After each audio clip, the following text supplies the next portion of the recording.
Boa tarde a todos, sejam muito bem-vindos ao quarto webinar deste ciclo de webinars promovido pela Equips.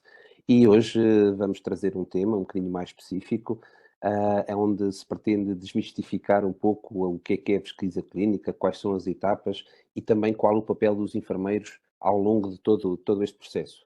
Para isso, temos hoje um conjunto de peritos e de convidados que se vão juntar a nós. A moderar este webinar temos a enfermeira Maria Helena e o enfermeiro Ricardo, a quem eu agradeço desde já o convite, agradeço o facto de terem aceito o nosso convite e a quem eu passo a palavra, enfermeira Helena.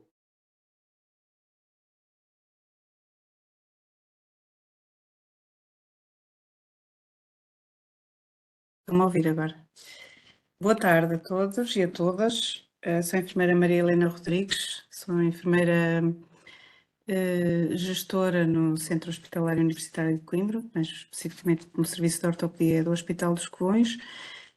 Sou secretária do Conselho Diretivo da Secção Regional do Centro da Ordem dos Enfermeiros e é com muita honra que aceitei o convite do caro colega Pedro Sardo nesta sessão, neste webinar que tem tido, deste conjunto de webinars que tem tido tanto sucesso. Cumprimento então o enfermeiro Pedro Sardo, cumprimento o meu co-moderador, também colega Ricardo Ferreira e a enfermeira André, que é quem vai fazer a apresentação desta sessão. Passo a palavra então ao enfermeiro Ricardo.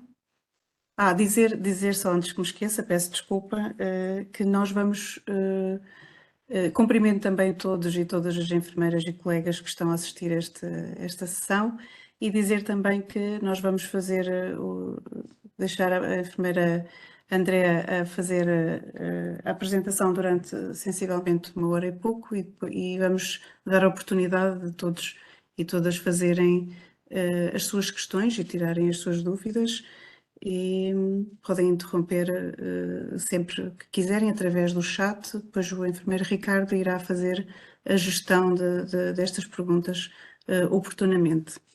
Ricardo, passo a palavra. Obrigado, Helena. Boa tarde a todos. É um gosto também estar aqui em mais uma sessão que pretende dar mais ferramentas e alguma inspiração, se possível, aos colegas que assistem a partir de casa.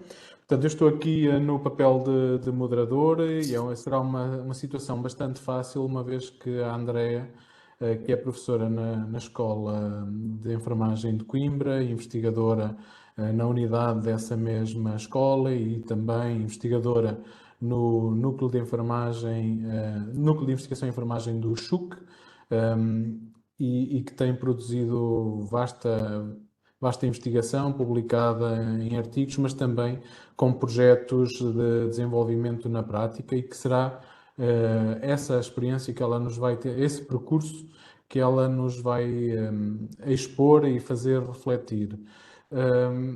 Facilita também o facto de a Andrea me ter acolhido no Serviço de Reumatologia há mais de 11 anos e, portanto, de facto, trabalharmos juntos, mesmo que já não sejamos colegas na Reumatologia do Hospital Universitário de Coimbra, mas continuamos a trabalhar juntos e a fazer investigação e a aprender e a enfrentar problemas já há muitos anos. E, portanto, é também sobre esses problemas que continuamos a sentir que nós vamos refletir. Ficará só a faltar dizer que uma das suas áreas de maior interesse, a área em que ela fez o doutoramento, tem a ver com a osteoporose e a prevenção de fraturas osteoporóticas, tendo dinamizado a criação de um serviço certificado de uma consulta de enfermagem para a ligação de fraturas e que é onde tem feito o seu percurso internacionalmente reconhecido. Mas sem mais delongas, Andrea, estamos curiosos por ouvir o que preparaste para este tema, que diga-se, pode parecer simples, mas que eu suspeito que a preparação tenha sido algo complexa. Mas sei que vamos ser agradavelmente surpreendidos. Tens a palavra. Muito boa tarde a todos. Cumprimentar e parabenizar a Secção Regional da Ordem dos Enfermeiros na pessoa do professor Pedro Sardo pelo convite para estar aqui hoje. cumprimentar a enfermeira Helena e o enfermeiro Ricardo por estarem aqui nesta sessão e irem fazer a moderação da mesma, e cumprimentar todos os colegas que estão em casa numa quarta-feira à tarde bem solarenga. Isto é o hábito de se trabalhar sábado, domingo, segunda, todos os dias, e dizer como preâmbulo que tudo o que eu vou falar hoje é a minha experiência, e foi isso, para fazer esta apresentação, fiz uma reflexão sobre as dificuldades que eu passei e as dificuldades que vejo outros passar. Então vou aqui começar por iniciar a partilha da minha apresentação. Enquanto isso, Andréia, só relembrar aos colegas que assistem de casa que coloquem as suas questões à medida que elas vão surgindo. Eu e a enfermeira Helena colocaremos as questões à Andréia no momento oportuno, mesmo durante a exposição. Portanto, não esperem pelo fim para colocar essas questões. Sim, estejam à vontade, porque eu vou dar exemplos práticos sobre as diferentes etapas no desenvolvimento da investigação, da pesquisa clínica. Portanto, estejam à vontade para colocar as questões quando vos for oportuno. Eu não as estou a ver, mas estão os moderadores e eles vão interromper-me. Então, pediram-me para falar sobre este tema, desmistificar a pesquisa clínica, e na reunião preliminar que nós estávamos aqui a ter, eu estava a perguntar o porquê de ser a pesquisa e não a investigação, porque até num contexto de que é uma palavra mais de origem de português do Brasil, e pensei sobre ela, e até pensei em minha honra, no sentido, quem não me conhece, eu nasci no Brasil já há muitos anos atrás, mas disseram-me que não, que era para não termos tanta investigação, que isso às vezes poderia assustar as pessoas. O grande objetivo, só aqui ver, o que é que eu pretendo fazer durante mais ou menos os próximos 40 minutos, é fazer um bocadinho a contextualização do porquê de estarmos a falar sobre a necessidade de desmistificar a investigação, está bem? Alguns conceitos sobre investigação, que não serão de certeza novidade, falar sobre alguns exemplos do sucesso e no final fazermos então uma reflexão sobre o porquê da situação, como estamos, para onde é que podemos ir, o que é que podemos fazer para facilitar, e esta reflexão será sem dúvida fruto das questões que vocês também fizerem no decorrer da sessão. E gostava de começar por falar dos meus conflitos de interesse. Como é óbvio, para fazer investigação nós não temos conflitos de interesse daquele género que costuma aparecer, que é ter sido financiado pela indústria farmacêutica ou por outras áreas. Os meus conflitos de interesse na investigação, basicamente, é gostar de investigação, de realizar investigação, mas dizer-vos que nem sempre foi assim. Se eu tenho a assistir a algum colega de curso a este webinar, eu era das pessoas que questionava durante o curso de licenciatura o porquê que nós tínhamos uma unidade curricular de investigação, porque não percebia o sentido disso. Portanto, dizer àqueles, os que estão a assistir, significa que têm um carinho especial por esta temática, mas eu dou sempre este exemplo para refletir que haverá esperança. Depois dizer-vos que eu própria, que me considero de alguma forma perita nesta área, não gosto de fazer todas as etapas de um processo de investigação clínica. Para mim falo em investigação porque eu acho que toda a investigação é clínica, portanto, quando eu falar de investigação, considerem-na nesse sentido. E não temos que todos gostar, está bem? Eu, por exemplo, não gosto de fazer a parte da escrita, mas gosto de fazer todas as outras etapas de investigação. E depois o meu maior conflito de interesses é que efetivamente ensino esta unidade curricular nos diferentes ciclos de estudo que neste momento existem, e isso acho que é um grande conflito de interesses, pois tenho aquele dom de poder influenciar ou desinfluenciar no futuro as pessoas que gostarem ou não de investigação. e também para o sucesso que elas têm. E a minha grande pergunta, e que eu gostava que alguns de vocês depois escrevessem no chat para discutirmos naquelas reflexões finais, é porque é que nós precisamos de desmistificar a investigação. O que é que nos leva a achar que isto é um bicho-papão e que todos nós não podemos fazer? Porque ela é a base da nossa ciência, não é? A enfermagem neste momento é uma ciência, porque tem uma linguagem própria e porque faz investigação própria. Portanto, o que é que nos leva a nós não gostarmos assim tanto da investigação?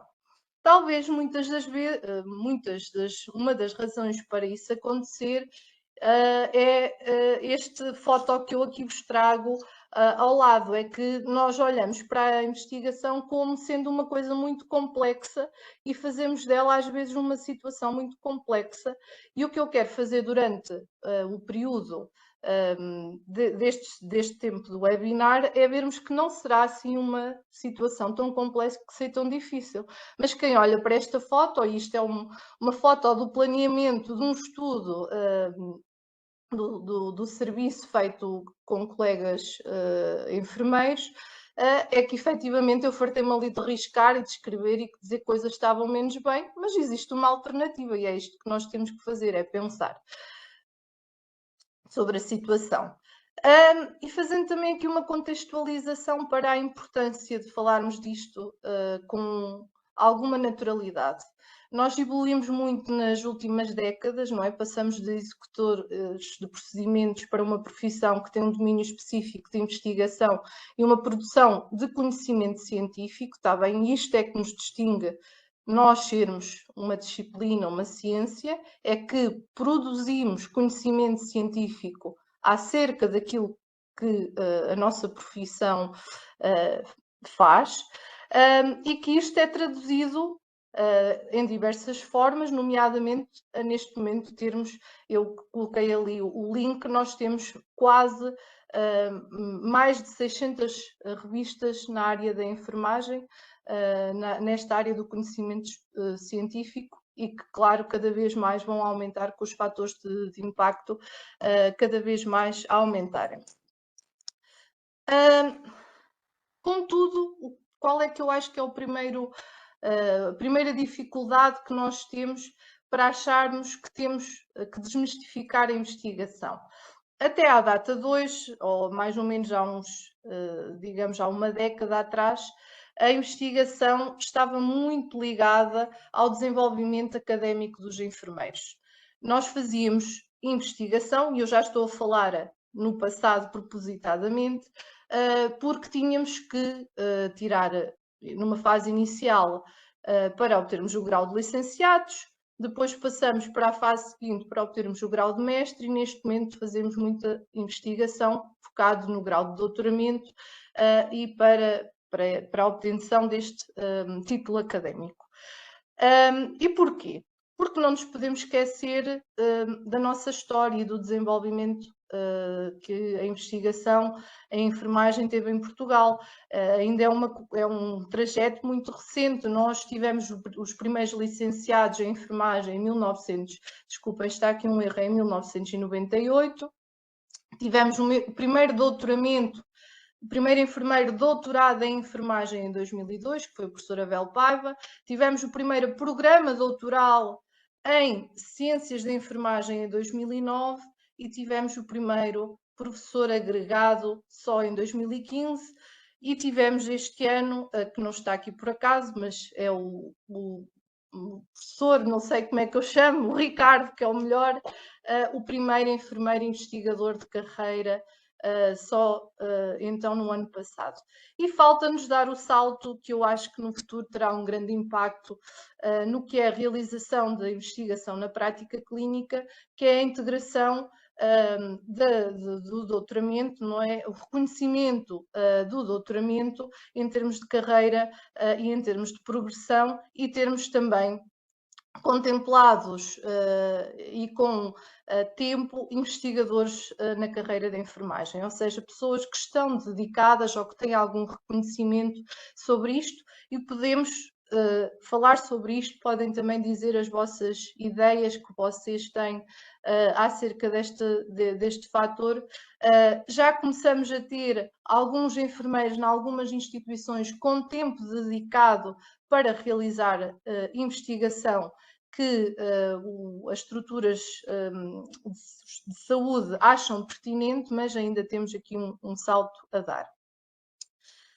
E fazendo aqui a minha apresentação, a partir de agora vai estar estruturada nas 4 grandes fases que a investigação tem e vou-vos dizer o que é para mim as dificuldades que as pessoas sentem e como é que as podem ultrapassar para levar a bom porto a realização da investigação na prática clínica.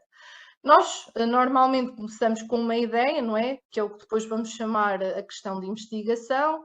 Fazemos um protocolo da investigação, implementamos o estudo e depois fazemos a publicação e disseminação, comunicação dos resultados. Estas são as grandes 4 etapas que temos, as grandes fases de investigação. Vocês nos webinars anteriores, e quem não teve a possibilidade de assistir, eles estão disponíveis através da plataforma do Balcão Único da Ordem, portanto, voltem, entrem e vejam, nomeadamente da escrita científica e da revisão da literatura.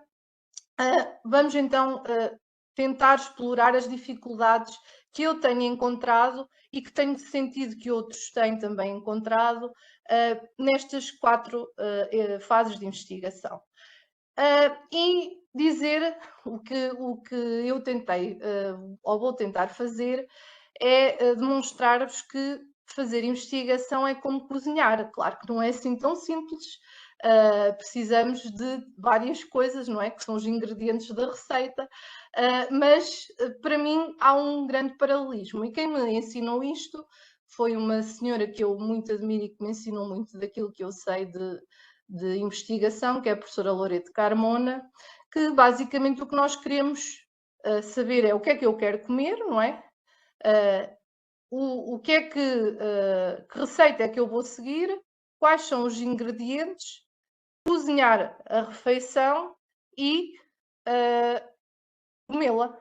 Basicamente isto é o paralelismo para a investigação, é dizer o que é que eu quero saber, que desenho é que eu vou escolher para responder àquilo que eu quero saber, como é que eu avalio e consigo recolher as variáveis e quais são os sujeitos a quem é que eu vou fazer o meu estudo, realizar o estudo e depois responder àquela minha pergunta inicial que eu tinha. É o melhor paralelismo que eu posso fazer e que acho que torna isto de alguma forma simples. Claro que não é assim tão simples, porque nós temos a tal ideia, não é? E depois surgem-nos várias dúvidas ao longo do processo, nomeadamente que tipo de estudo é que eu devo fazer, o que é que eu vou investigar, qual é a população, qual é que é a amostra, quais são os critérios de seleção. E depois é aqui que normalmente os colegas sentem alguma dificuldade porque começam a ser muitas dúvidas e poucas certezas. Mas temos que fazer pequenos passos ao longo do processo para ajudar em todo o processo de investigação. Depois surge esta preocupação muito grande, que normalmente é o calcanhar daqueles da maioria das pessoas, que é como é que eu vou analisar os dados que recolhi. Antes disto, como é que eu vou colher os dados, não é? Quais são os procedimentos metodológicos. Portanto, são muitas dúvidas e poucas certezas. A minha grande recomendação é que não podemos desistir, que é o que acontece na grande maioria dos casos. É que nós até temos a ideia, sentimos essa necessidade de fruto das questões que nos surgem da prática clínica, mas pensamos no processo de investigação na totalidade e pensamos, nem vale a pena eu começar porque eu não vou conseguir chegar ao fim. Porque efetivamente este é um ciclo que, quando eu olho para ele, não é? É um ciclo que tem várias etapas e que elas nem sempre são muito fáceis de ultrapassar, e temos ligado ao processo de investigação a má memória, em alguns dos casos, não é em todos, daquele processo de stress que foi ter que preparar uma tese ou um trabalho final depois de ter feito uma longa caminhada numa especialidade ou numa licenciatura e chegamos ao fim e fazemos um bom trabalho, mas pensamos, eu não me vou meter mais nisto até me lembrar novamente. E aqui já estou a entrar um bocadinho pelo campo do que é que eu acho que são as dificuldades para nós não fazermos investigação clínica e refiro que é a minha perspectiva, que não pode ser a perspectiva de toda a gente. Podemos, quem sabe, fazer um estudo acerca disso no futuro, sobre quais é que são, o que é que leva os enfermeiros a não fazerem, não fazerem mais investigação na prática clínica. Que, do meu conhecimento, ainda não há nenhum estudo feito em Portugal. Estão a ver, já surgiu aqui uma ideia, uma inquietude para se estudar.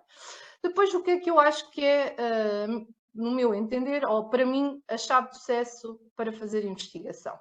Sem dúvida alguma que é o inicial é ter uma boa ideia. Se nós não tivermos uma boa ideia, a ideia é tudo, não é? Porque é o que vai alicerçar todo o processo que se vai seguir. Depois, o ponto número 2 é ter um bom mentor, porque é essa pessoa que nos vai ajudar em todo o processo. E o mentor pode ser qualquer pessoa, desde que ela saiba estar presente, não é? E que saiba, aqui ela tem que saber sobre investigação, efetivamente, porque a ideia, não é, será da pessoa que está a vivenciar e na prática clínica e que sabe as dificuldades que tem, não sabe é depois como ultrapassar pequenos problemas que possam surgir durante a realização da investigação. E o terceiro grande ponto é ter uma boa equipa, porque para fazer investigação não é só o investigador, a pessoa que teve a ideia, o investigador principal, falando de nomes, dando nomes às coisas, e o investigador sénior, que é o mentor. Não, precisamos de toda uma equipa para fazer as mais variadas tarefas que vamos discutir daqui para a frente. E o grande entrave para mim é que nós normalmente pensamos na investigação ou na realização da investigação como aquele projeto muito grande que se tem que fazer e não o decompomos em pequenas tarefas. E se todos, a grande maioria de vocês, presta cuidados, suponho eu, nós não chegamos ao início de um turno e pensamos, eu tenho que chegar ao final do turno e ter feito, pensamos isso, temos que ter feito tudo, mas fazemos pequenas tarefas, que é, sei lá, estou a pensar, primeiro administrar a medicação, depois avaliar os sinais vitais, de seguida prestar os cuidados de higiene e por aí fora, não é? Não pensamos, compomos o grande objetivo final, que é cuidar das pessoas que nos estão atribuídas durante aquele turno, mas fazemos as pequenas tarefas que estão associadas a isso. E é o mesmo nós temos que fazer quando estamos a pensar em investigação. O meu objetivo final é dar a resposta a esta minha questão de investigação. Para chegar lá, tenho que fazer pequenas tarefas.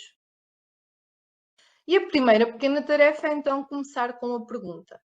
E a pergunta são dificuldades que nós temos, obstáculos que encontremos, lacunas, incongruências, dúvidas, controvérsias que tenhamos, frutos de várias situações, e como é óbvio, estas dificuldades têm que ser passíveis de ter uma resposta empírica, porque eu até posso achar que, por exemplo, eu dou muitas das vezes este exemplo quando estou a dar as aulas aos alunos da licenciatura, eu até posso achar que para tratar uma úlcera venosa da perna será bastante interessante mandar um doente para a Lua porque lá a gravidade é 0, mas isto não é possível, portanto não tenho uma resposta empírica, não é? Eu estou a dar aqui um exemplo estapafúrdio com esse objetivo que nós temos que pensar sempre nesta questão. Tem que ser alguma coisa que nós consigamos efetivamente estudar e que tenhamos recursos para isso.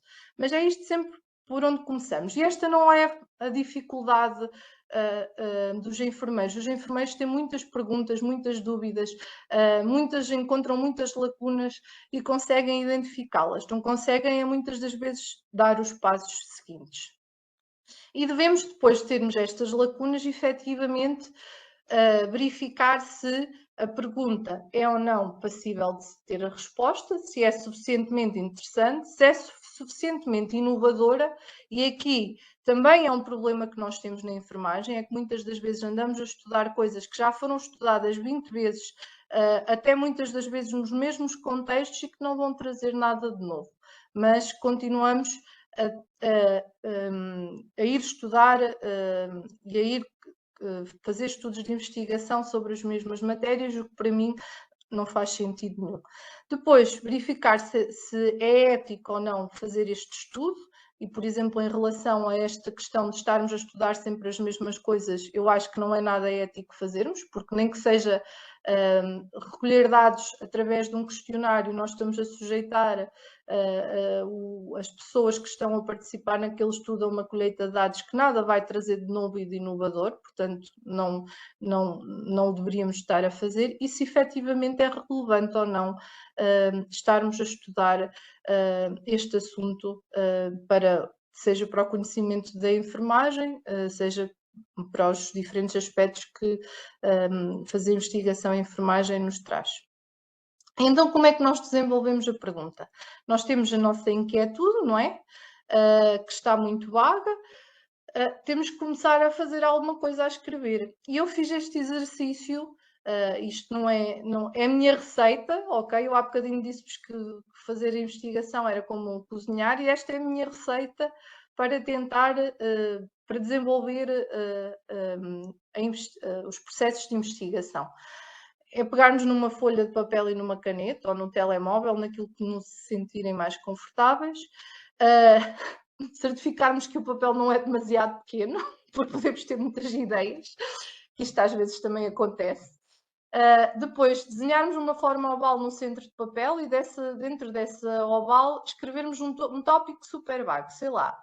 Eu agora vou-vos dar o exemplo de um estudo que eu fui mentora no âmbito do Núcleo de Investigação em Enfermagem do Centro Hospitalar Universitário de Coimbra, que foi um estudo de umas colegas do Serviço de Gastroenterologia desenvolveram, e elas chegaram ao Núcleo de Investigação com uma inquietude que elas tinham, que era, achavam que as pessoas a quem elas prestavam cuidados não tinham conhecimento suficiente para depois se autocuidarem. Esta era a inquietude delas.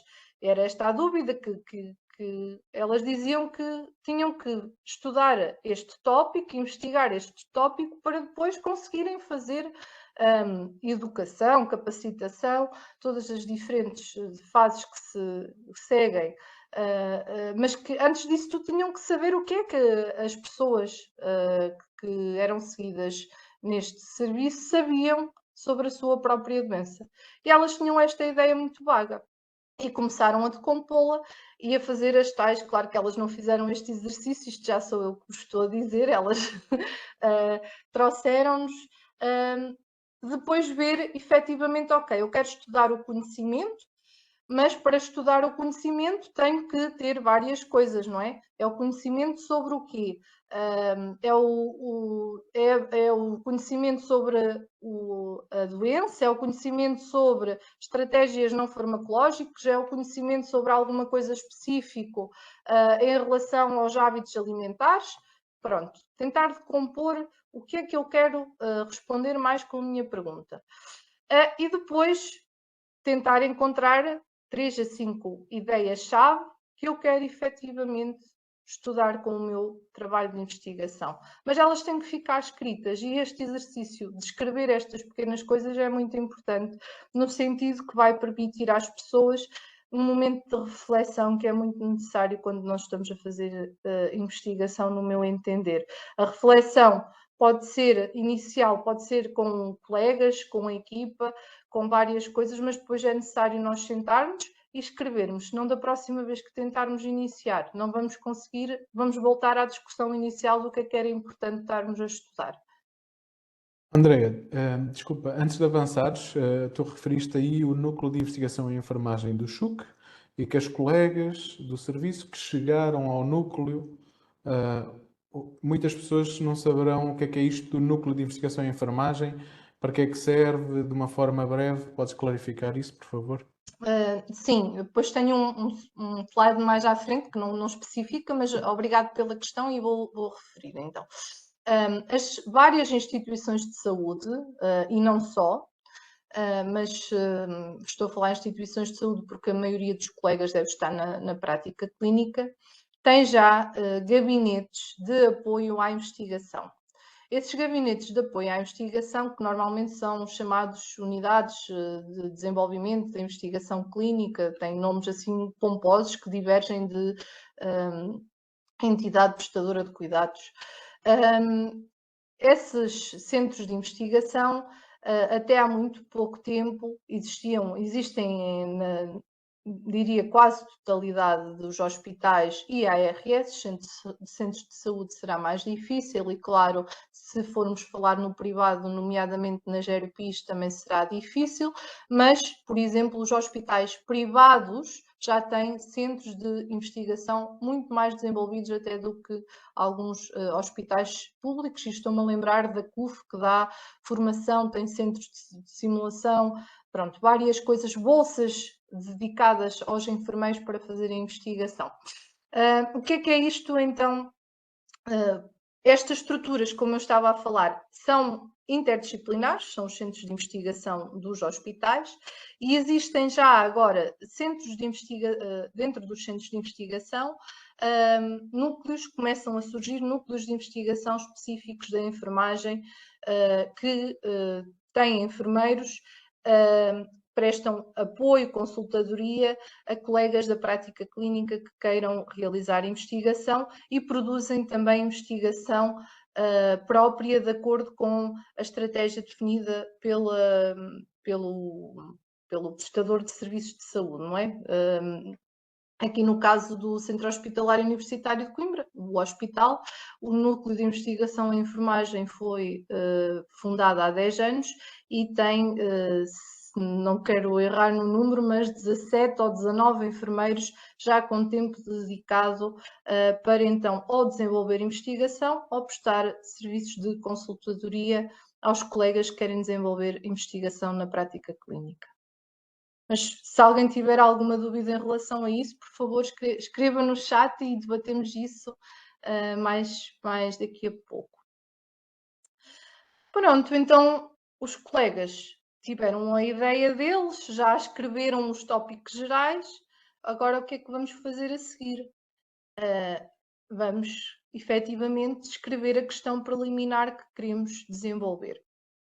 E depois de escrita esta questão preliminar, vamos ter que ir à literatura, ver se faz ou não sentido responder esta questão e ver qual o nível, não é, que precisamos de fazer para a resposta desta questão. E esta consulta da literatura vai-nos permitir fazer várias coisas. Vocês ainda há 2 semanas atrás tiveram o tópico da revisão da literatura, portanto não vou aqui estar a esmiuçar muito tempo, mas no final de nós então termos tido a ideia, vamos ver o que é que existe sobre este tópico, vamos tentar aprofundar um bocadinho mais e vamos então dizer o que é que nós queremos fazer. E o que nós queremos fazer é depois operacionalizado através da elaboração de um objetivo, de uma questão de investigação ou de uma hipótese, ok? Este é o passo essencial. Eu não vou aqui hoje entrar sobre como é que se faz uma questão, um objetivo ou uma hipótese, porque não é o objetivo deste webinar. Feito isto, temos que nos perguntar como é que esta questão, esta inquietude é passível de resposta por que tipo de estudo, não é? Para sabermos para onde é que nos vamos guiar. Será por um estudo primário ou será por um estudo secundário? Se for por um estudo primário, temos que seguir uma determinada metodologia. Se for por um estudo secundário, vamos ter que seguir outra determinada metodologia.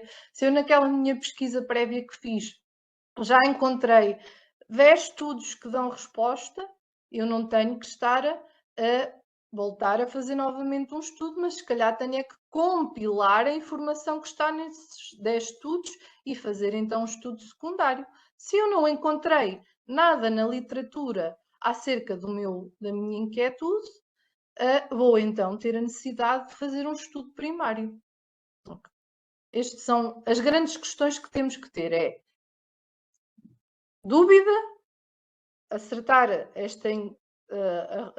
a dúvida, colocá-la mais detalhadamente, irmos à literatura fazer uma pesquisa inicial para vermos o que é que existe sobre o tema e a seguir pensarmos então que tipo de estudo é que vamos fazer, se é um estudo primário ou se é um estudo secundário.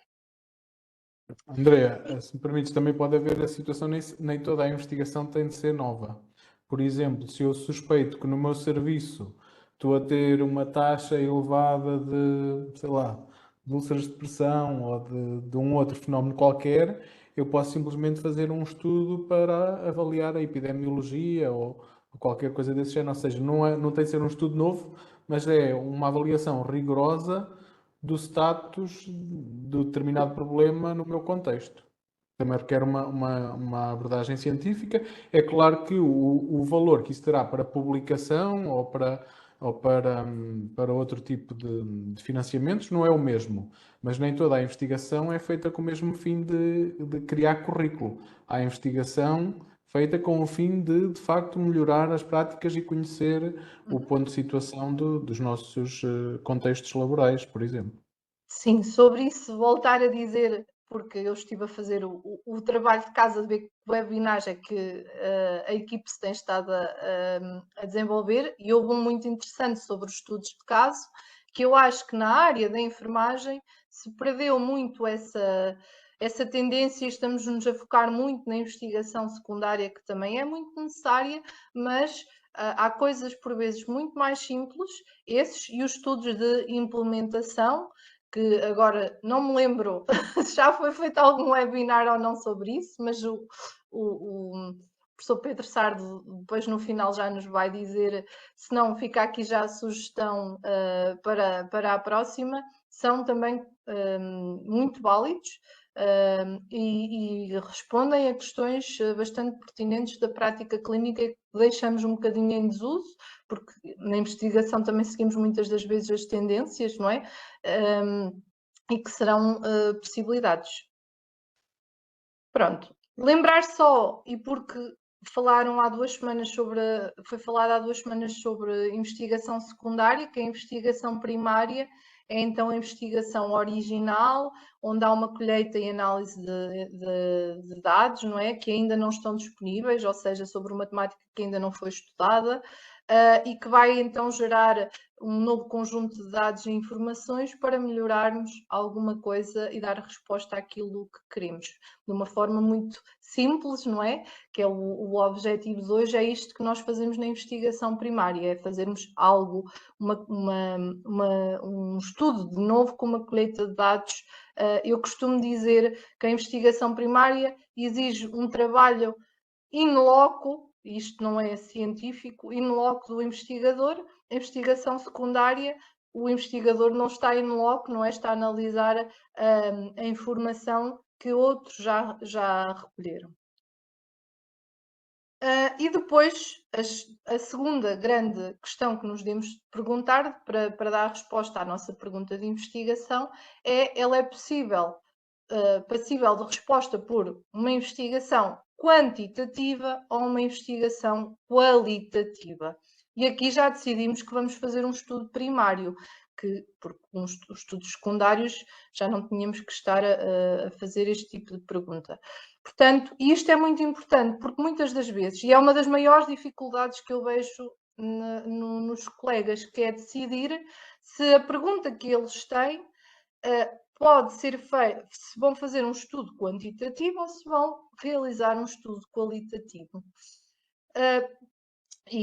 Aqui vamos precisar, é a tal questão que precisamos discutir isto com alguém que saiba das metodologias, e é aqui que vai entrar, sem dúvida alguma, o mentor.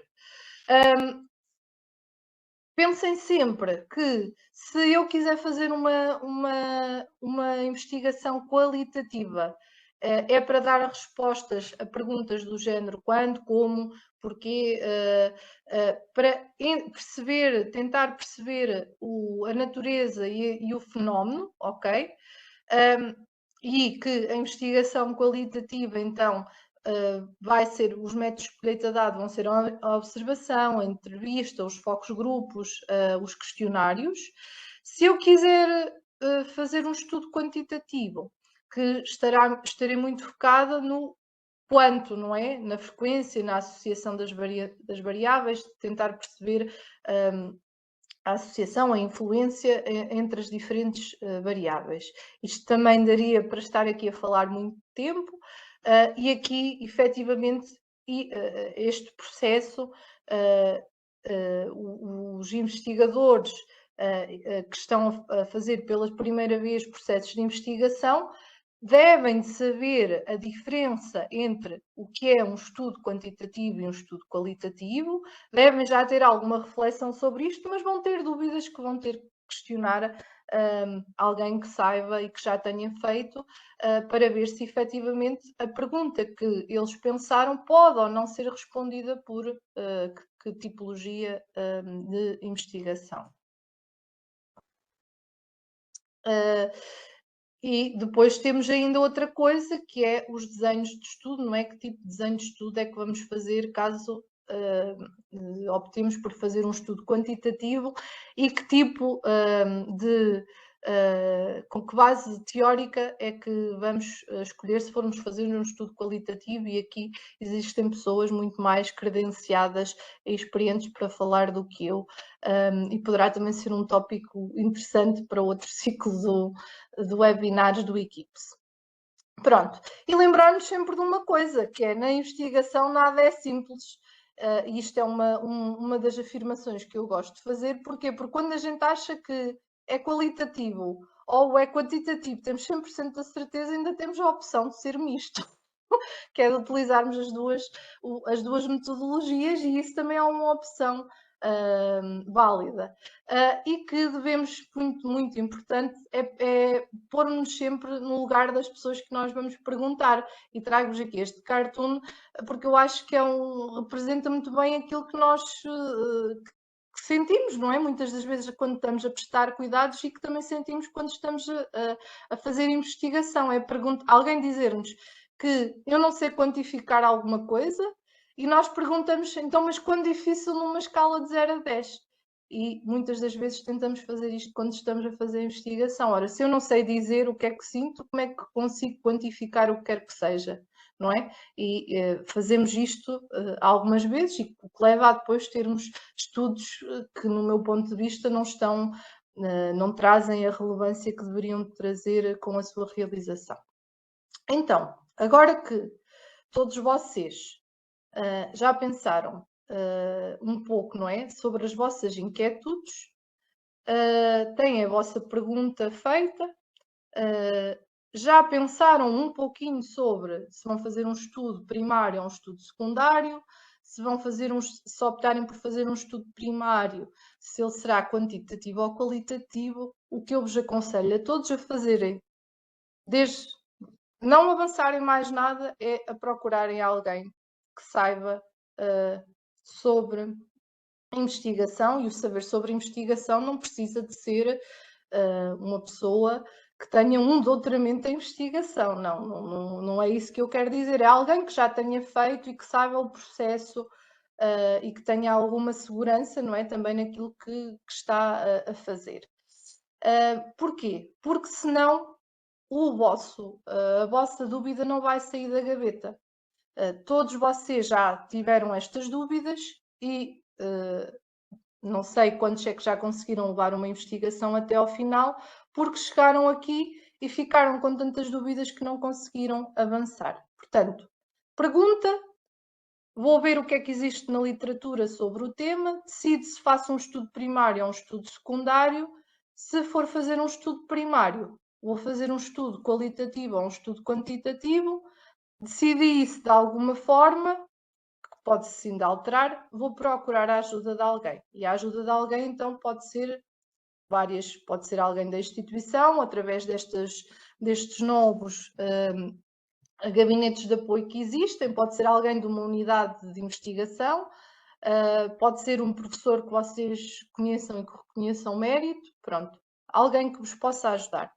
Muito importante, não é só a experiência, mas é também estar disponível, porque eu até posso querer fazer um estudo sobre, sei lá, o direito na saúde, e a pessoa que mais me vai ajudar e que mais sabe sobre aquele tema é o professor Marcelo Rebelo de Sousa. Mas o senhor não vai estar disponível para me ajudar. Portanto, o meu estudo vai ficar na gaveta. E a minha ideia era brilhante e eu até perdi energia e pensei e tentei operacionalizar alguma coisa. E ele até me disse que sim, que me ia ajudar, mas ele não tem disponibilidade. E isto é, na minha experiência, um fator, diria, que contribui para que o processo não ande na maioria dos casos. Muito importante já nesta fase, vocês ainda não escreveram nada, só uma ideia num papel, é envolver os cidadãos no processo. Nós prestamos cuidados a pessoas, as pessoas são, a investigação que fazemos vai ser centrada nelas, os cuidados, o que nós queremos, seja melhorar cuidados, estudar a incidência, a prevalência, o que quer que seja, é para elas, ok? Portanto, nós temos que as envolver no processo, desde a discussão da ideia. Porquê?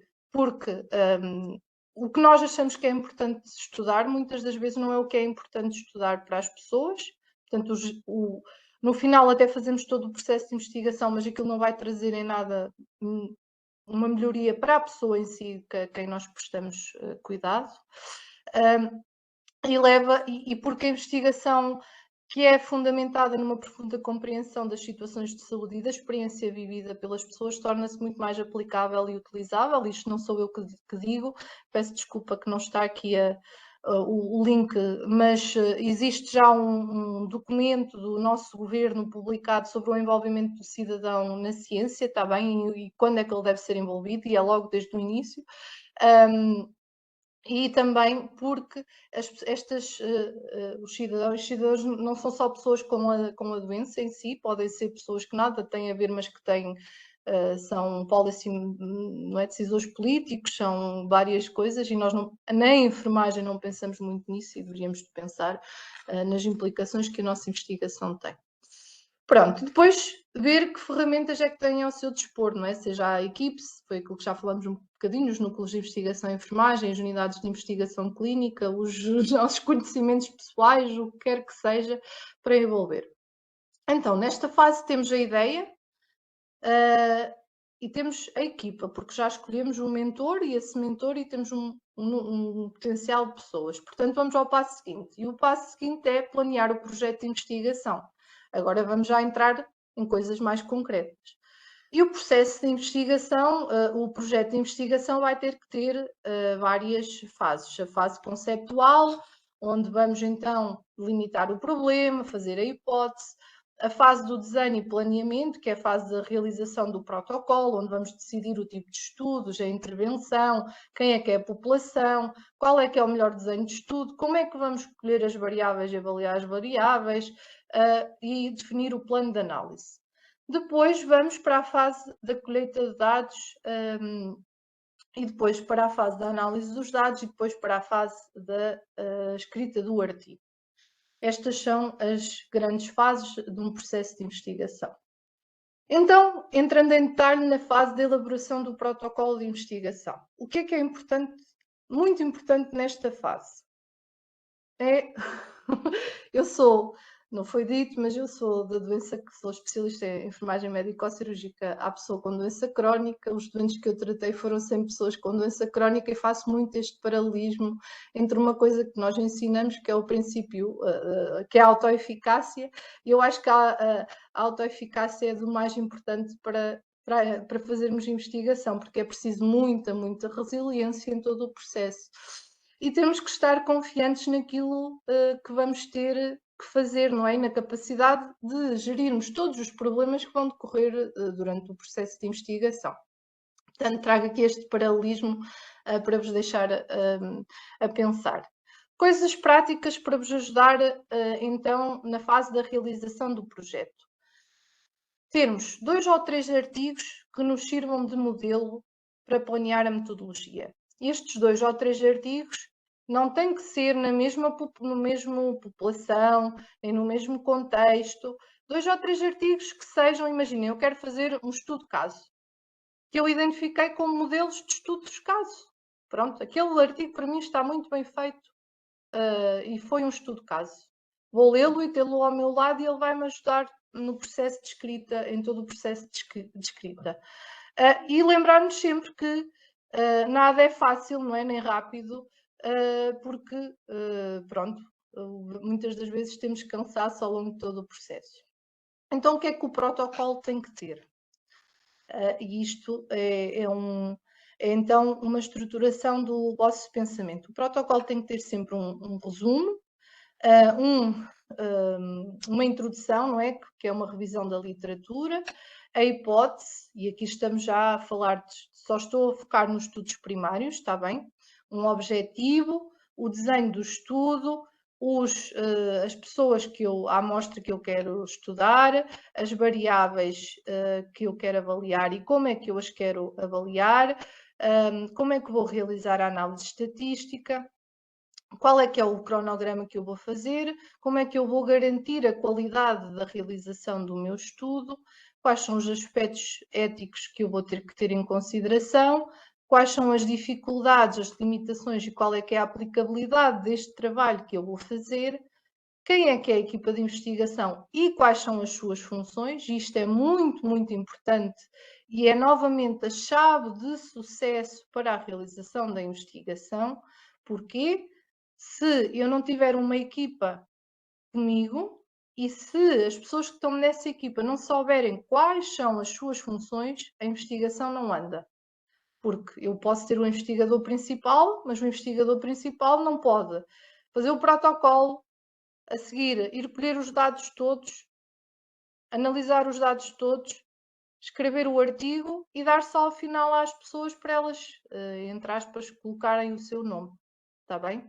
As pessoas têm que saber que eu estou nesta equipa porque eu sou perito a colher dados. Sou eu que vejo as pessoas com esta condição. Portanto, sou eu que vou ter que colher os dados, sei qual é que é o protocolo de colheita de dados e vou ter que colher os dados às 200 pessoas que eu vou incluir no meu estudo. Ou eu estou nesta equipa porque no dia 5 de outubro de 2024 vou receber uma base de dados e vou ter que fazer uma análise estatística. Ou eu estou nesta equipa porque eu sou a pessoa com mais experiência clínica a fazer o exame, sei lá, a avaliação do índice de massa corporal. Isto tem que estar muito bem definido. Depois, termos um plano de trabalho e uma timeline, termos as referências bibliográficas, termos o orçamento e os anexos que são necessários. Isto é o que o protocolo deve conter. Dizer-vos que a grande maioria dos hospitais, estou sempre para os hospitais, que é a realidade que eu conheço, não é? Tem já este esqueleto dos protocolos realizado, no sentido de quando nós vamos submeter às comissões de éticas, temos que anexar o protocolo de estudo, portanto vocês não têm que estar a inventar nenhuma roda, ou podem utilizar este esquema para vos ajudar no processo. E se escolheram o tal mentor e a equipa corretamente, haverá alguém que já fez um protocolo e que tem um exemplo que vos possa dar, que vos servirá novamente como guia para vos ajudar no processo. Então não temos que em nada inventar a roda, não vamos copiar ideias dos outros, porque a nossa ideia é original. Lembrem-se que eu comecei por dizer que a investigação faz quando nós temos uma ideia, uma dúvida, uma inquietude, uma dificuldade que é ética, inovadora, original, realizável, tudo aquilo. Portanto, não estamos de maneira nenhuma ao pedir alguma coisa que alguém já fez a copiar a sua ideia, porque garantimos que a ideia efetivamente tinha todas estas características. E depois, muito importante nesta fase da realização do protocolo, é pensar como é que vamos avaliar os outcomes. Porquê? Porque isso vai influenciar todo o decorrer da investigação. Para mim é um dos períodos mais fundamentais. Voltando àquele exemplo que eu vos falei das colegas da gastroenterologia, elas queriam avaliar o conhecimento e a influência disso no autocuidado. E quando chegaram ao núcleo de investigação e enfermagem, traziam proposto 2 escalas que nada avaliavam o conhecimento nem o autocuidado, que era o objetivo delas central. Portanto, elas iam fazer o estudo todo e não iam conseguir responder à sua primeira questão, porque não estavam a utilizar os instrumentos corretos. E depois tiveram que encontraram efetivamente uma escala que permitia avaliar o conhecimento, mas essa escala não estava validada e adaptada para Portugal, tiveram que fazer esse processo, mas conseguiram fazê-lo.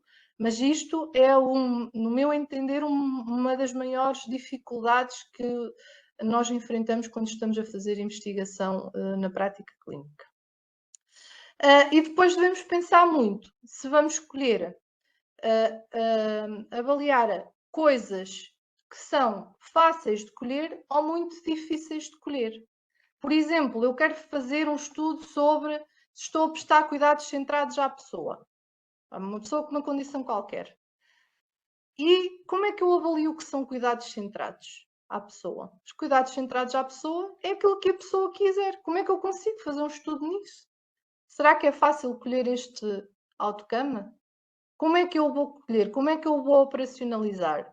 É a pessoa dizer-me que está satisfeita com o meu trabalho, que me diz se eu estou a prestar cuidados centrados ou não? Pronto, temos que pensar nisto, porque nem sempre o que nós queremos fazer é fácil de efetivamente operacionalizar e colher. E esta é outra vez uma das grandes dificuldades que temos na realização e que não pensamos muito e que depois leva a que os estudos não sigam para o seu trajeto. Outra coisa muito importante é pensarmos como é que vamos registar os dados que nós colhemos. Nós fazemos ainda muita investigação de uma forma algo amadora, não é? Mas já não é necessário e temos que dar o salto de fazer isso, porque, por exemplo, nos dias de hoje, nós, se queremos fazer um estudo com uma intervenção, portanto, um estudo que terá que ser obrigatoriamente randomizado e controlado, nós não podemos fazer uma base de dados Excel onde qualquer um possa entrar e alterar os dados. Não, essa base de dados tem que estar disponível para, se alguém quiser analisar os dados que nós recolhemos, poder fazê-lo e criticar aquilo que nós fizemos ou não, porque estudar uma intervenção, e se nós comprovarmos que essa intervenção é eficaz, poderá levar à mudança completa dos cuidados que nós estamos a prestar. Portanto, temos que, efetivamente, estar sujeitos a esta crítica científica que é muito necessária. Portanto, temos que pensar onde é que vamos alojar os nossos dados, como é que o vamos fazer, se eles estão ou não, se o vamos ou não fazer de uma forma que vai facilitar depois o processo de análise estatística. Terem atenção a todos estes fatores, porque, novamente, eu faço um questionário, imaginem, aos 200 ou 300 doentes que sigo numa consulta, mas não codifico as respostas. Depois, quando as quero analisar, vai-me dar muito mais trabalho ao fazer. E aqui o que é importante? É nós vermos, e eu acho que tenho isso aqui num slide à frente, nós vermos vídeos do YouTube de como é que isto se faz, está extremamente disponível.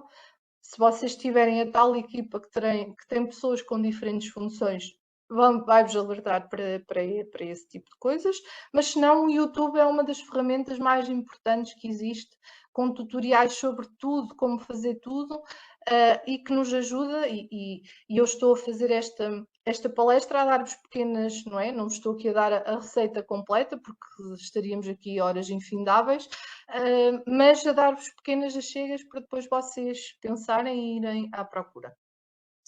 Muito importante neste processo é ter tempo para fazer isto. E o tempo são ter dias dedicados, e se nós estamos a fazer uma investigação que vai dar sustentação à nossa prática clínica, devemos de lutar, se for efetivamente uma pergunta que é inovadora, é ética, realizável, todas aquelas coisas, vai trazer ganhos para a instituição onde nós procedemos, portanto, nós temos que pedir tempo e pedir meios. E isto, claro que há instituições que dizem que não têm recursos humanos, que não há várias coisas que não têm, mas nós temos que saber argumentar, e saber argumentar é demonstrar o porquê da necessidade de querermos fazer determinado tipo de coisa. Pensar quais são as horas mais produtivas que nós temos, não é? De acordo com aquilo que conhecemos, estabelecer datas limites, fazer intervalos que sejam ativos, gravar notas verbais, dar a ler aos colegas. E muito importante é fazermos um cronograma sobre aquilo que queremos fazer, quando é que queremos fazer, como é que queremos fazer, porque é isso que nos vai efetivamente permitir monitorizar o processo. Então, fizeram o vosso projeto. Começamos com a questão, com a dúvida, pensamos sobre ela, escolhemos a equipa, fizemos um projeto com aquele esqueleto, com aquelas etapas todas, alertei-vos para as principais questões que devemos ter em consideração na execução de um projeto. O que é que vamos fazer a seguir a termos feito o projeto? Vamos submetê-lo à Comissão de Ética. Toda a investigação que nós fazemos, inclusive um caso clínico, tem que ser submetido às comissões de éticas, sejam elas das instituições, sejam elas, se envolverem a recolha de dados de doentes, tem que ser sempre submetidas à instituição onde estamos a realizar o estudo. Se forem, por exemplo, a profissionais, basta termos de uma comissão de ética, porque se garante que as pessoas participam se querem ou se não querem. A submissão à comissão de ética é o segundo grande, maior entrave para a realização da investigação em termos de prática clínica. Porquê? Porque são necessários muitos documentos, é verdade, muitas declarações, autorizações do diretor de serviço, do enfermeiro gestor, os consentimentos informados, são muitas coisas, mas hoje em dia todas as comissões de éticas têm já formulários e documentos de apoio à realização de como preencher, fazer a submissão e exemplos modelos. Nós só temos que ler esses documentos e garantir que estamos a dar resposta e, novamente, pedir ajuda a alguém que já tenha feito. Não aconselho a ninguém a submeter projetos à Comissão de Ética que não tenham todos os documentos, porque depois perde-se muito tempo no processo por coisas simples como não mandei a autorização a dizer que não havia encargos financeiros para a instituição, porque demora até ser analisado os diferentes membros da Comissão de Ética, volta para trás, volta para a frente, e entretanto nós desistimos de fazer o estudo, por coisas muito simples que são coisas de papéis. Pronto, importante aqui é ver se a sua instituição de saúde tem uma comissão de ética, porque se tiver, é ela obrigatoriamente que nós vamos submeter. Ler sobre o tema, entrar na página institucional da Comissão de Ética e ver o que é que eles lá têm, que formulários, que exemplos, que guias procedimentais é que eles dão para o preenchimento. Procurar novamente os colegas que já tenham passado pelo processo, pedir-lhes os exemplos, pedir-lhes para eles verem antes da submissão se estão todos os documentos ou não, contactar o secretariado da Comissão de Ética caso tenham alguma dúvida, e só depois é que submeter efetivamente o processo. E lembrar sempre que este é um processo que demora, pois tem um ciclo, não é? Normalmente as comissões de ética só reúnem uma vez por mês, portanto, haverá sempre um delay de no mínimo 2, 3 meses, pois o processo só será analisado após a entrada, na reunião seguinte à entrada, e depois os membros da Comissão de Ética precisam de um mês para analisar o processo, e depois, se estiver tudo bem, se não tiver falhado nenhum documento, aí sim haverá a aprovação ou não da Comissão de Ética, não é? Leva a esclarecimento. Importante também nesta fase, que eu já tenho então o meu protocolo de investigação, é procurar financiamento. Nós não pensamos nesta área, que podemos candidatar-nos a financiamento, mas devemos começar a pensar, porque não é só as instituições darem tempo, mas nós também, se tivermos um financiamento, vamos ter tempo dedicado para isso. E o tempo dedicado não é deixarmos a prestação de cuidados para fazer só investigação, não. O tempo dedicado, o financiamento pode ser para publicar um artigo, para garantir que temos financiamento para ir a um congresso, para várias coisas. E onde é que nós podemos procurar esse financiamento? E se vocês fizeram o protocolo de investigação, que é o que tem que ser feito, não é difícil, é agarrar no protocolo e enviá-lo para uma das diferentes possibilidades. Pode ser a própria instituição de saúde, por exemplo, o CHUC tem neste momento aberto uma call para a submissão de projetos de investigação, com uma bolsa de 10 mil euros. A grande maioria das instituições está a ter, por exemplo, estávamos há pouco a falar da CUF, que tem, do Hospital da Luz, várias já têm. A Direção-Geral de Saúde também tem. As bolsas da Ordem, a Ordem tem várias bolsas nas diferentes secções que promovem a realização de investigação. Bolsas de entidades da área clínica, sei lá, a Associação de Alzheimer, a Fundação Champalimau, a Associação Abial, e depois as bolsas da nossa entidade financiadora para a investigação, que é a Fundação para a Ciência e Tecnologia, que é quem financia a investigação na sua grande maioria em Portugal. Teve o seu projeto aprovado. Vamos então começar a colheita de dados. O que é importante aqui? O estabelecimento de prazos. É garantirmos que começamos hoje a colheita de dados, daqui a um mês vamos terminá-la e que vamos ter que ter o número de pessoas que pensamos, que estabelecemos no nosso protocolo que íamos recrutar. É essencial respeitarmos isto. Na colheita de dados, o que é extremamente importante? Trabalhar em equipa, porque nós não vamos colher os dados sozinhos, e a equipa aqui não são os enfermeiros, não, pode ser os enfermeiros, os médicos, os terapeutas da fala, é quem está nessa posição e foi definido como tal para o fazer. Muito importante, antes de iniciarmos a colheita de dados, devemos treinar a equipa sobre os procedimentos de como é que se fazem a colheita de dados, porque já não é a primeira nem a segunda vez que chegamos ao final de um estudo que não podemos seguir a análise de dados porque, sei lá, não avaliamos todos da mesma forma uma úlcera da perna, por exemplo. O que para mim é uma úlcera da perna pode não ser para outra pessoa. Pensarmos como é que vamos recrutar a amostra. Pensarmos no que é que podemos fazer para incentivar o recrutamento, considerando sempre o tipo de estudo que estamos a fazer, como é óbvio. E pensar em tudo o que é que pode acontecer menos bom, não é? Que leve a que esta etapa tenha problemas. Pronto.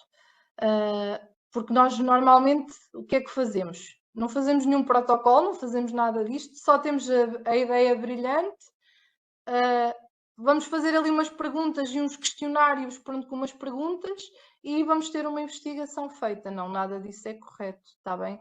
Portanto, não podemos estar a fazer isso, tudo tem que ter uma metodologia, um propósito e tudo o resto. Portanto, a seguir fiz a colheita de dados, como é que eu vou registar os dados, não é? E de que forma que depois me permita fazer uma análise mais simplificada. E aqui muito importante então assistir aos vídeos de YouTube de como é que se criam bases de Excel. Tem tutoriais para tudo e que normalmente são por pessoas credenciadas, nós já conseguimos ver se são ou se não. Ou, por exemplo, ver que ferramentas é que existem para a transcrição de uma entrevista. A inteligência artificial hoje em dia pode nos ajudar imenso nisto, e isto é uma etapa muito importante no processo de investigação. Depois, a análise de dados. Importante, se não gostam desta área, tem que encontrar alguém na vossa equipa que goste, porque senão também não é chegar ao final e dizer assim, olha, Ricardo, tenho ali uma base de dados que eu colhi de um estudo, analisa-me isso, por favor. Isto não é o correto, nem pode ser feito, nem a pessoa pensou, nem estabelecemos objetivos. Tudo isto é o que não deve ser feito para efetivamente fazemos boa investigação clínica. Porquê? Nesta parte é muito importante fazermos o plano de análise e que este plano de análise seja feito de acordo com o protocolo de investigação que vocês fizeram e que vá dar resposta àqueles objetivos e àquelas questões que vocês fizeram anteriormente. E este plano de análise tem que ser discutido em equipa. Porquê? Eu posso achar que é muito interessante, sei lá, que a fadiga... eu acho, não sou, imaginem, não presto cuidados a doentes com esclerose múltipla, mas li umas coisas e acho que os doentes com esclerose múltipla têm fadiga porque fazem o pino. Se eu não tiver na minha equipa pessoas com experiência clínica que me digam, provavelmente os doentes com esclerose múltipla nem sequer conseguem fazer o pino. Ok? Este meu plano de análise não vai dar resposta àquilo que eu quero. Pronto. Voltar a ver os vídeos no YouTube Trend imensos. Então, na área da análise estatística, existe vídeos para tudo, como é que se fazem as diferentes coisas.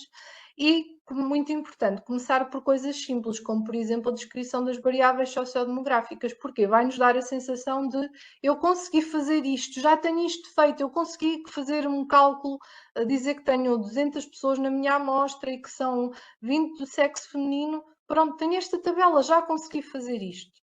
É extremamente importante. E depois, muito importante, é submeter os seus resultados preliminares a congressos. Porquê? Vai-nos incentivar a continuar com o nosso projeto de investigação. É uma forma de discutir os resultados que nós temos com pessoas que são peritas na área e ter novas ideias para a discussão depois do artigo e para a continuação da análise. E é uma forma de divulgarmos o nosso trabalho e de nos sentirmos também reconhecidos e impulsionados. Novamente, isto que eu vos estou a dizer são as dicas que eu acho e que tenho aprendido ao longo da vida do que é importante. A seguir, fiz isto tudo, acabei na análise de dados, é importante começarmos a escrever. E vocês tiveram na passada quarta-feira, tivemos um webinar sobre escrita científica, portanto eu não vou voltar a dizer como é que nós fazemos, como é que começamos o processo de escrita, mas ele também é uma fase muito importante e tinha que falar nela. E o que é que o resultado da investigação nos permite? Permite-nos muitas coisas e não é só ter um artigo publicado ou ter um póster, que isso é muito importante nos dias de hoje, eu sei, para a avaliação do CIADAP e tudo isso, e é por isso que muitas das pessoas acham que devem de fazer investigação, é para dar resposta a um critério da avaliação, que no meu entender e na minha forma de estar ao longo destes 14 anos ou 15 como enfermeira nunca foi esse o objetivo. Para além disso tudo, é tudo o resto que nós podemos fazer na melhoria dos cuidados, que poderá não ser imediata, mas que vem ao longo do tempo. E isso, os cuidados podem ser em coisas tão simples. Eu trago-vos aqui alguns exemplos, que é o estabelecimento de parcerias. A imagem ficou desfocada com outros colegas de outros sítios. É o reconhecimento através e a divulgação do nosso trabalho através dos órgãos de comunicação sociais e é ter outros colegas a aprender connosco sobre aquilo que nós fazemos. E lembrar-nos sempre que isto só se faz se tivermos outros connosco, porque sozinhos, lá está, não temos a tal equipa e não conseguimos fazer todo este processo sozinhos. Para terminar, dizer-vos que tudo aquilo que nós fazemos na prática clínica é fruto daquilo que alguém já investigou algum dia, que a prática clínica é alimentada pela investigação. A investigação é feita a partir das dúvidas e das inquietudes que temos na prática clínica, não pode ser de outra forma, e que ela é um ciclo e que não estão dissociadas. E por aqueles fatores que eu vos disse no início, de termos muito ligado em Portugal, que noutros contextos já não é assim, mas em Portugal ainda temos muito ligada a obtenção de um título académico à realização de investigação, não a fazemos de uma forma com esta interligação como deveríamos de fazer. E penso que terminei com mais tempo do que aquilo que tinha pensado, mas eu falo muito. E queria só também agradecer a uma pessoa. Eu estou assim, cheia de trabalhos, tipo quase para não fazer este webinar. Várias pessoas me disseram, não o faças, não deixes de o fazer, e foi uma coisa que muito me alegrou. Tive aqui umas horas a preparar estes slides, mas que fiz os slides, não vi as regras, estão a ver, fiz aquilo que eu vos disse que era para não fazerem, fiz-os noutro sítio, e tive uma pessoa que me ajudou e que os pôs neste template muito bonitinho, que é uma colega nossa que eu conheci, que é a minha aluna de mestrado, que é a Inês Almeida, e queria deixar esse agradecimento, porque lá está, trabalhamos em equipe. Eu não podia focar nisso e disse assim: Inês, ajudas-me nisto, e ela ajudou. Portanto, é assim que a gente Assim também aprendeu sobre o tema, não é? Pois foi, não sei se ela está aqui ou se não, mas pronto, fica o agradecimento público, que eu acho que isto também é muito importante. Muito obrigado, Andreia. Estou aqui a tentar ver se surgem questões. Vamos aguardar algum tempo, mas enquanto elas não surgem, há aqui um aspecto ou dois que podemos focar. Nós tínhamos pensado numa duração de 1h30 deste webinar, apesar de estar programado para 2. Portanto, se calhar temos aqui 10 minutos, se não surgirem muitas questões, temos aqui 10 minutos para comentários, e depois também, se não surgirem, também não vale a pena estar a massacrar. Se calhar uma das questões que eu colocava, até nem era a ti, Andreia, mas aproveitando que temos aqui a Maria Helena, enfermeira gestora, e que também pronto, já tem larga experiência sobre em termos hospitalares e cuidados de saúde, mas agora na perspectiva de gestora já há alguns anos, como é que, Helena, tu vês a forma de os gestores poderem facilitar, que ferramentas é que possuem para poder facilitar que os enfermeiros do seu serviço investiguem mais? Queres partilhar alguns comentários sobre isso?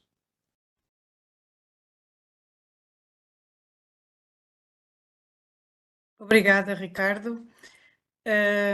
Há muitos comentários que posso fazer sobre isso. E obrigada pela oportunidade. De uma forma resumida, muito resumida, o enfermeiro gestor pode ser facilitador e pode ser dificultador. Relativamente às dificuldades que nós sentimos ao processo de investigação, eu até começava aqui por uma das primeiras perguntas que a Andrea fez, que é gostar de investigação. Porque é que precisamos de desmistificar a informação, a investigação? Eu acredito que a grande maioria dos enfermeiros ainda olham para a investigação como uma montanha, algo que é difícil ultrapassar. E ela ainda está, penso eu, muito ligada a um processo, ao processo académico, às teses de mestrado, e o que acontece, acho que com muitos colegas, é que eles passam uma fase complicada enquanto estão a fazer os estudos das teses de mestrado. Muitas vezes o tempo que têm para dedicar a isso, portanto, é o seu tempo, e têm que continuar a trabalhar, e portanto veem isso como algo que, quando chegam ao fim, já estão tão cansados que não querem voltar a ouvir falar nisso. E portanto, eu acho que estas alterações que agora vão haver também nos processos de especialidade que estão a ser implementadas também vão poder promover um bocadinho mais de que os enfermeiros possam, nesse processo, fazerem uma investigação de uma forma diferente e realizarem as suas teses de uma forma aplicada e com outra motivação, e se calhar também muito mais ajustada àquilo que é depois a sua aplicação à prática. Andrea, queres falar ou deixas-me acabar primeiro? Não, deixa-me acabar. Mas se quiseres podes interromper. Não, é só porque eu tenho que fazer aqui um disclosure, e não é por estar na escola, que quem me conhece sabe que não é essa a minha motivação, mas tenho que aqui dizer que não podemos também facilitar demasiado o processo de investigação. e que ele tem que ser alicerçado, acho que sem dúvida alguma, que os estágios com relatório vão ajudar à produção de investigação das necessidades do contexto de prática clínica onde os estudantes vão estar. Acho que será uma mudança muito interessante, mas que temos que exigir standards a essa investigação que vai ser realizada e temos que definir que standards são esses, porque também não é... Manter a exigência. Pronto, exatamente. Claro, mas eu nem me estava a referir aos estágios com relatório. Nem me lembrei disso, mas sim, isso facilita e não podemos facilitar demais, concordo. O que eu me queria referir é, eventualmente, à possibilidade dos processos de especialidade virem a ser... Já, Helena, um chefe pode dar horas, pode dar dias, Pronto, pode dar eu agora ia semanas, passar para aí. tempo. Agora ia passar para aí. Portanto, este assunto, se calhar, de facto, a única coisa que há a dizer é que temos que manter a exigência, sem dúvida.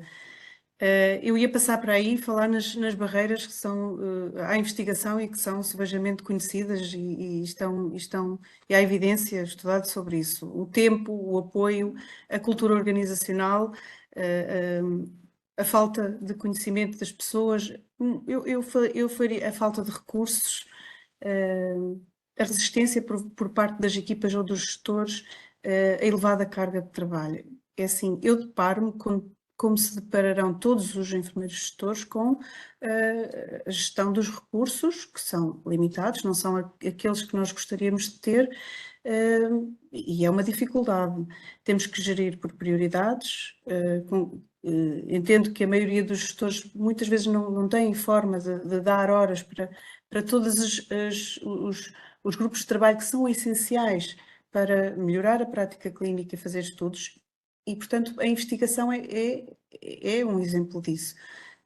Dar tempo às pessoas... eu queria dizer uma coisa primeiro. Primeiro, portanto, um gestor não tem que ser perito em fazer, tem que ir buscar as pessoas que são peritas nas várias áreas e procurar enfermeiros na equipa atualmente que estejam motivados para fazer investigação. Também ainda não é uma coisa muito comum. É importante, de facto, quando identificado essa pessoa, e noutros webinars que foram realizados neste ciclo de webinars, também já se falou na hipótese do ele, porque não o ele de investigação, não foi? Penso que se falou nisso, Pedro. É importantíssimo e, portanto, poderia começar por aí e identificar aquela pessoa que está motivada, que tem competências para, e fazer dessa pessoa e colocar essa pessoa num lugar que, de facto, é possível dar tempo. retê-la. O problema é retê-la, porque as pessoas Exato. que se desenvolvem depois vão para outros contextos, Aliás, como nós sabemos. Tu e a Andrea são exemplos. Muita gente no nosso país, porque no nosso país não É tem, verdade. os hospitais não usam de ferramentas salariais para manter estas pessoas. E no outro dia estava a falar com uma colega que veio do Reino Unido, posta lá anos, e ela ficou muito espantada daqui não haver contratos à percentagem, 50% de tempo para a clínica, 50% de tempo para investigação, ou 25% para investigação e 25% para outra coisa, porque simplesmente não há essa possibilidade.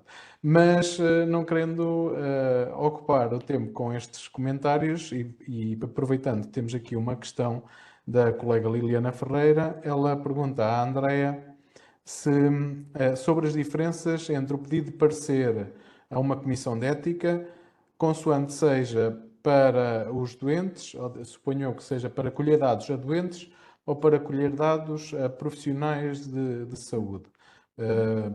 Podes clarificar um pouco esse assunto? Sim, não sou perita na área, não é minha área, a ética não é minha área, mas tenho alguma experiência na submissão, não é?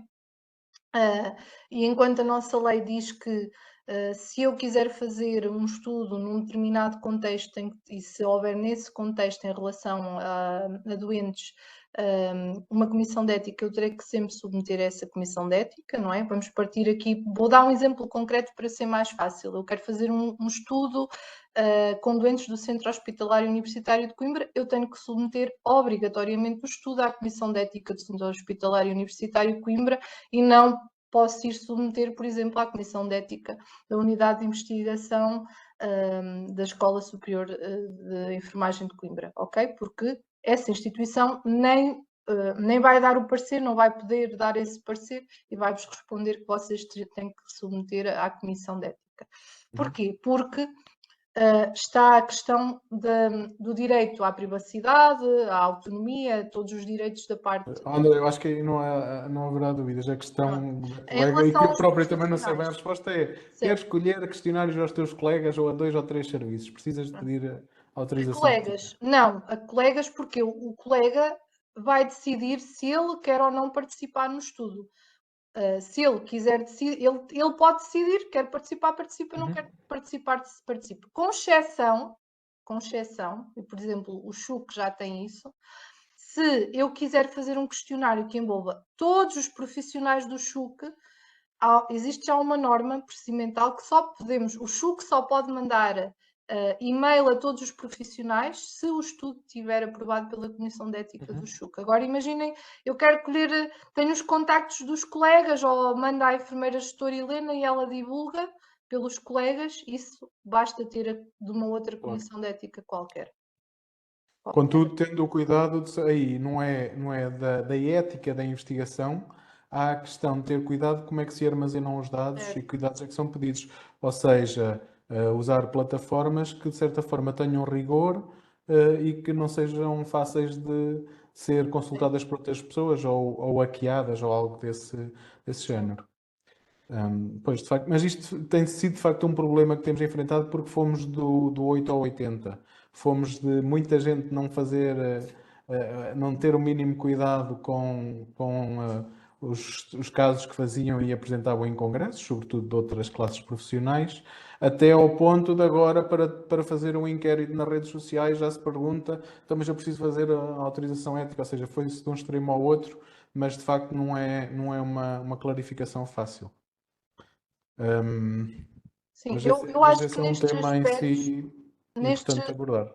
Nestes aspectos da ética, eu acho que é muito importante contactar a comissão, secretariado. Eles ajudam, na minha experiência, ajudam a clarificar até por vezes o presidente antes da submissão, porque vai facilitar o processo e evitar as submissões, ressubmissões, falta de documentos, o que é uma das fontes de atraso muito grandes da realização da investigação. Dar uma chega em relação aos estudos, aos casos clínicos. Os casos clínicos devemos ter o parecer da Comissão de Ética. Não é um processo, os processos não são todos iguais, ok? Se meter pedir o parecer de um caso clínico é diferente de pedir o parecer para um estudo de coorte. Ou deverá ser na instituição que te conheces, é sim, diferente. Pronto, mas normalmente é assim. Mas temos que o fazer porque num caso clínico nós lidamos com dados muito mais sensíveis, porque é só normalmente uma pessoa, ou numa série de casos é um conjunto de pessoas, do que portanto, mais passível de ser identificados do que outras. Eu só gostava assim de terminar de dizer que tudo isto é possível mesmo. A minha grande ideia foi o trabalho em equipa, ou termos as pessoas certas, mas muito, muito importante é estabelecermos pequenos objetivos e dar resposta a esse pequeno objetivo. E esse pequeno objetivo pode ser uma coisa tão simples como agarrar na pasta do estudo da Comissão de Ética e levá-lo no dia X, porque sentimos-nos gratos, sentimos que realizamos alguma coisa e que estamos a avançar com o processo, porque muitas das vezes desistimos porque achamos que não estamos a fazer nada e não é essa a realidade até. E é termos alguém que nos discuta connosco as dúvidas que vamos tendo ao longo e as dificuldades que vamos tendo, e que não responda só 2 ou 3 meses depois, porque senão vamos desistir outra vez entre o processo. Bom, apesar de já termos passado uma da hora, há aqui um outro aspecto que tu também focaste, a importância da equipa, mas eu noto às vezes quando falo com colegas, com enfermeiros e pergunto, ok, quem mais é que está a fazer parte do grupo? És tu, essa colega e mais? Quem é que está envolvido do serviço? Porque normalmente é a investigação do serviço e muitas vezes acho que não consideram ou não ponderam as vantagens de envolver nomeadamente alguém da equipa médica. E eu costumo, nem sempre terá lógica, claro, Mas em muitos assuntos nós estamos com questões de investigação que importam a todos, não importam só aos enfermeiros. E isso poderá ajudar a ultrapassar uma série de barreiras, às vezes até ajudar a obter financiamentos e evitar outras complicações. Por isso, para além de ponderarem, como a Andrea muito bem disse, envolver na equipa que pensa o estudo os utilizadores, os Patient Research Partners, ou ter a perspectiva de algum doente que vocês conheçam que acham que vos dá um aporte melhor, considerarem também desde o início dar conhecimento, pelo menos, é claro que ao enfermeiro-chefe, mas também ao diretor de serviço e ponderar a possibilidade de benefício de ter uma equipa multidisciplinar a pensar o estudo. Há sempre mais vantagens do que desvantagens de fazer isto.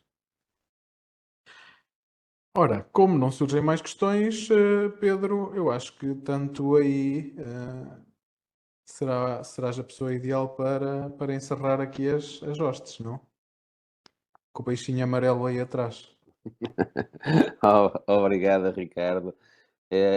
Antes de encerrar formalmente este webinar, queria agradecer-te a ti e à enfermeira Helena por terem moderado este webinar e agradecer à enfermeira Andrea o esforço adicional que fez e que nós sabemos que fez para estar presente hoje connosco e partilhar connosco esta experiência na área da investigação clínica, que nós chamamos de pesquisa clínica. Efetivamente, ao longo dos anos, nós temos assistido a uma evolução muito significativa nesta área. Temos assistido a um aumento crescente ou constante do interesse dos enfermeiros também por esta temática, e hoje chegamos a ter 400 pessoas em simultâneo a assistir a este webinar, o que me deixa muito satisfeito. E efetivamente, às vezes, e certamente vocês também sentem isso no vosso dia a dia, às vezes os colegas vêm ter comigo e dizem: vocês podiam fazer qualquer coisa aqui no serviço. E normalmente eu devolvo esta questão ao contrário, ou seja, não, o que é necessário é que vocês, dentro do serviço, identifiquem aquilo que querem investigar e que querem estudar. E então, tal como a Andrea disse, se vocês necessitarem de ajuda em algum processo metodológico, aí sim, poderemos ser chamados a colaborar nesse aspecto. Porque não somos nós que estamos fora das instituições que sabemos os problemas do dia-a-dia. E é muito mais difícil vir alguém de fora tentar implementar uma prática dentro da instituição do que o processo ser de dentro para fora. E penso que cada vez mais enfermeiros estão motivados para isso e é muito importante nessa área. Agora sim, em termos de encerramento, dizer a todos os participantes que já está disponível o link para vocês preencherem o questionário de avaliação deste webinar. Dizer que vamos interromper este ciclo breve por cerca de um mês, mas que em setembro já temos confirmado um novo webinar que será dedicado à inovação e à tecnologia. A data, em princípio, será no dia 27 de setembro, com algumas novidades da área tecnológica produzidas por enfermeiros, pensadas por enfermeiros, e que podem dar aqui assim também novas ideias aos colegas que nos assistem em casa. Não vou gastar mais tempo, agradeço a todos a participação e espero vê-los no próximo webinar da Ordem e num próximo webinar da Equips. Muito obrigado. Tchau a todos. Boa tarde. Obrigada, boa tarde.